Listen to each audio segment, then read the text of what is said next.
Саламатсыздар ма балалар? Қашықтықтан білім алу сабағына қош келдіңіз. Бүгінгі сабағымыздың тақырыбы тізбектер. Сабақтың мақсаты заңдылықты немесе ережені өзі таңдап, сандар тобы тізбектерін құру.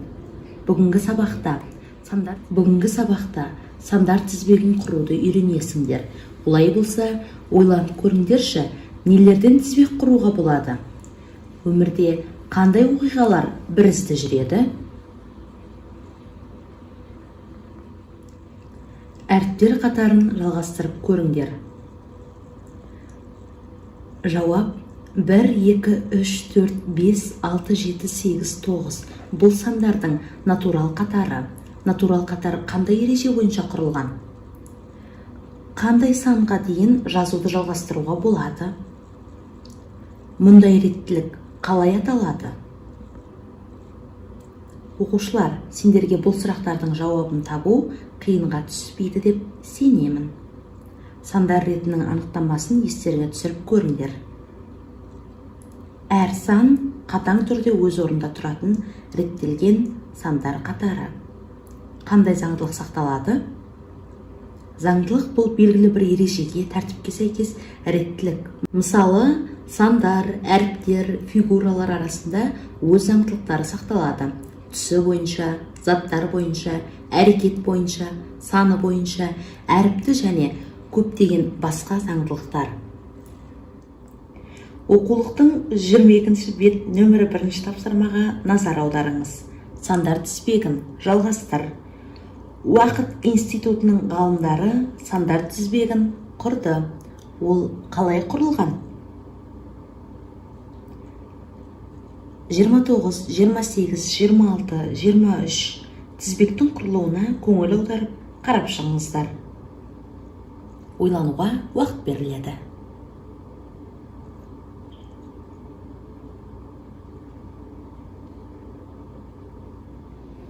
Олай болса балалар, не байқадыңыздар?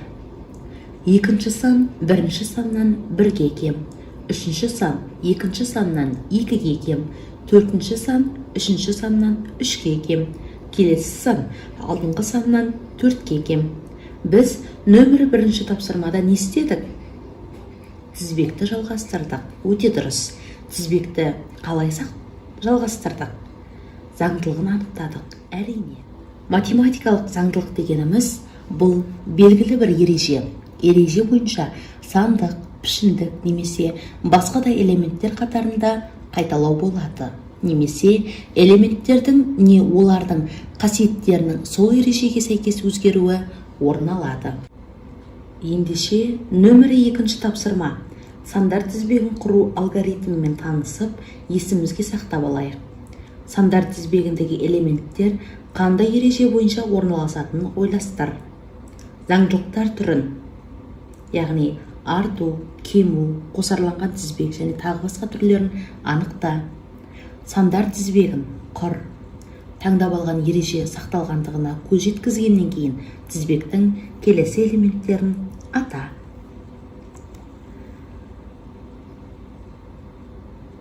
Жиырма үшінші беттегі нөмірі 3-ші тапсырмаларды орындаймыз. Сандар тізбегін жалғастыр. Тәжірибе жүргізу үшін профессорға заңдылықты жалғастыру керек. Келесі 2 элементті атап, профессорға көмектес. Көмек бұл сандардың қосарланған тізбегі. Онда сандардың 2 тізбегі біріктірілген. Олардың әрқайсысының өз заңдылығы бар. 23, 23, 21, 25, 19, 27. Көңіл аударайық. Бұл қандай тізбек? Сандардың қосарланған тізбегі. Жарайсыңдар. Бұл жерде сандардың 2 тізбегі біріктірілген. Олардың әрқайсысының өз заңдылығы бар. Олай болса, бірінші қатардың элементтерін жеке теріп жазып алыңдар. Бірінші қатар элементтері 23, 21, 19, 17, 15, 13, 11, 9. Не байқадыңдар? қандай заңдылықпен орындалды? Әрбір келесі элемент екіге кеміп отыратынын анықтадыңдар. Екінші қатардың элементтерін жеке теріп жазыңдар. 23, 25, 27, 29, 31, 33. Бұл тізбектен не байқадыңдар? Дұрыс, бұл қатарда әрбір келесі элемент екіге артып отыратын анықтадыңдар. Енді екі қатарды біріктіріп жазыңдар.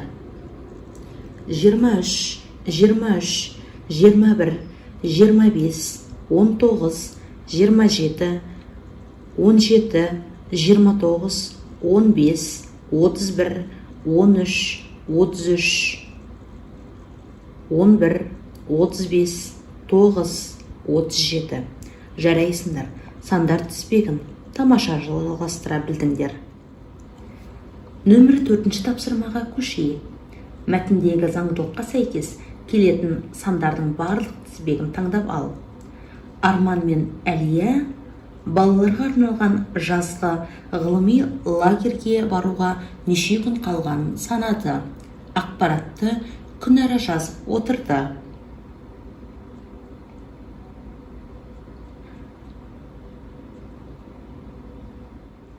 Егер орындап болсаңдар, жауабымен тексерейік.